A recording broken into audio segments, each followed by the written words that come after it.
ಉಡಾಯಿಸೋ ಖಾರ ಬಣ್ಣ ರುಚಿಯನ್ನು ನೀಡುತ್ತದೆ. ಮೆಣಸಿನ ಪುಡಿ ಚಿಂದಿ ಉಡಾಯಿಸೋ ಖಾರ ಬಣ್ಣ ರುಚಿ. ರಾಯಚೂರಿನಲ್ಲೂ ಕೂಡ ಮಳೆರಾಯ ಅಬ್ಬರಿಸ್ತಾ ಇರುವಂಥದ್ದು. ಅದರಲ್ಲೂ ರಾಯಚೂರು ನಗರದಲ್ಲಿ ಜಿಲ್ಲಾಧಿಕಾರಿಗಳ ಒಂದು ಕಚೇರಿಗೆ ಮಾರ್ಗ ಕಲ್ಪಿಸುವಂಥ ರಸ್ತೆ ಸಂಪೂರ್ಣವಾಗಿ ಜಲಾವೃತಗೊಂಡಿರುವಂಥದ್ದು ದೃಶ್ಯದಲ್ಲಿ ನಿಮ್ಗೆ ತೋರಿಸ್ತಾ ಹೋಗ್ತೀನಿ. ಅಕ್ಲಾಸ್ಪುರ ಇದು.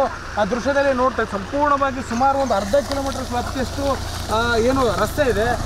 ಅರ್ಧ ಕಿಲೋಮೀಟರ್ ಉದ್ದಕ್ಕೂ ಕೂಡ ಇಲ್ಲೊಂದು ಕಡೆ ಸಂಪೂರ್ಣವಾಗಿ ರಸ್ತೆ ಜಲಾವೃತ ಆಗಿರುವಂಥದ್ದು ದೃಶ್ಯದಲ್ಲಿ ವಾಹನ ಸವಾರರು ಎಲ್ಲೊಂದು ಕಡೆ ಈ ಒಂದು ಜಲಾವೃತಗೊಂಡಿರುವಂಥ ರಸ್ತೆಯಲ್ಲಿ ಹೋಗ್ಲಿಕ್ಕೆ ಪರದಾಡ್ತಾ ಇರುವಂಥದ್ದು. ಮತ್ತೊಂದು ಕಡೆ ಅಕ್ಕಪಕ್ಕದ ನಿವಾಸಿಗಳೇನಿದ್ದಾರೆ ಮಕ್ಕಳು ಮರಿಯನ್ನು ಕಟ್ಕೊಂಡು ಪಕ್ಕದ ಒಂದು ರಸ್ತೆಗಾಗಲಿ ಪಕ್ಕದ ಮನೆಗಾಗಲಿ ಓಡಾಡಲಿಕ್ಕೂ ಕೂಡ ಎಲ್ಲೊಂದು ಕಡೆ ಸಮಸ್ಯೆಯನ್ನು ಎದುರಿಸ್ತಾ ಇರುವಂಥದ್ದು ದೃಶ್ಯದಲ್ಲಿ ನೋಡಿದ್ರೆ ಗೊತ್ತಾಗ. ಚಿಕ್ಕ ಮಕ್ಕಳು ಕೂಡ ಓಡಾಡ್ತಾ ಇದ್ದಾರೆ.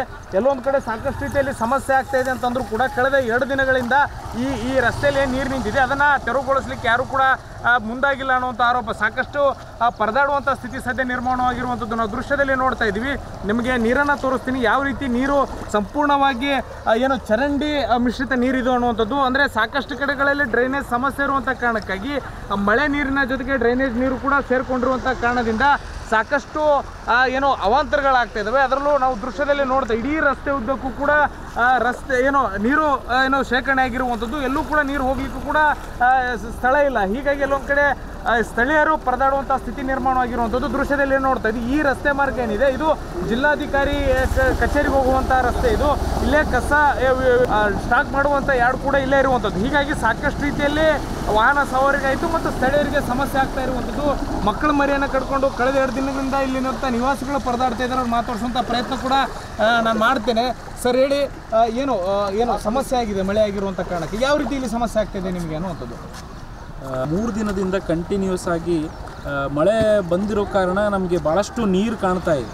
ಇಲ್ಲಿಂದ ನಾವು ರಾಯಚೂರು ನಗರಕ್ಕೆ ಹೋಗಬೇಕಾದ್ರೆ ಹೋಗಿರ್ತಕ್ಕಂಥ 2 ರಸ್ತೆಗಳಿದಾವೆ. ಇದೊಂದು DC ನಗರಕ್ಕೆ ಹೋಗುತ್ತೆ, ಇದೊಂದು ಸೀದಾ ಒಂದು ಯಾವುದು ರೈಲ್ವೆ ಪಟ್ರಿ ಕೆಳಗಡೆ ಹೋಗುವಂಥ ರೋಡು. 2 ರೋಡಿನ ಮಧ್ಯೆ ಇರುವಂಥ ಏನಿದೆ ಮುಂದ್ಗಡೆ ಮಿನಿ ವಿಧಾನಸೌಧಕ್ಕೆ ಹೋಗ್ತಕ್ಕಂಥದ್ದು ಮತ್ತು ಇಲ್ಲಿ ಭಾಳಷ್ಟು ವಸತಿಗಳನ್ನು ಮಾಡಿ ಅಂದರೆ ಮನೆಗಳಿರುವಂಥ ಪ್ಲೇಸ್ ಕೂಡ ಆಗಿರ್ತಕ್ಕಂಥದ್ದು. ಹೊಸ ಲೇಔಟ್ಗಳಾಗಿದ್ದಾವೆ, ಮನೆಗಳಾಗಿದ್ದಾವೆ ಮತ್ತು ಮಿನಿ ವಿಧಾನಸೌಧ ಅನ್ನುವಂಥ ಮೊನ್ನೆ DC ಆಫೀಸ್ ಕೂಡ ಅಲ್ಲಿಗೆ ಶಿಫ್ಟ್ ಆಗಿದೆ. ಮತ್ತು ಕಸ ವಿಲೇವಾರಿ ಒಂದು ಪ್ಲೇಸ್ ಕೂಡ ಇದೆ ಇಲ್ಲಿ. ಅದನ್ನು ಮಾಡಿದರೂ ಕೂಡ ಎಷ್ಟೋ ಗಾಡಿಗಳು ಮತ್ತು ಸ್ಟೆಪ್ಪಿಂಗ್ ಸ್ಟೋನ್ ಅನ್ನುವಂಥ ಸ್ಕೂಲ್ ಕೂಡ ಇದೆ. ಬೆಳಗ್ಗಿಂದ ನೋಡ್ತಾ ಇದ್ದೀವಿ ನಾವು, ಭಾಳಷ್ಟು ನೀರುಗಳಿದ್ದರೂ ಕೂಡ ಎಷ್ಟೋ ವಾಹನಗಳು ಹೋಗ್ತಾ ಇದ್ದಾವೆ. ಜನಗಳಿಗೆ ಹೋಗೋಕ್ಕೆ ಬರೋದಕ್ಕೆ ಭಾಳ ಸಮಸ್ಯೆ ಆಗ್ತಾ ಇದೆ. ಮೊಣಕಾಲ ತನಕ ಕೂಡ ನೀರು ಬಂದಿರುವಂಥದ್ದು.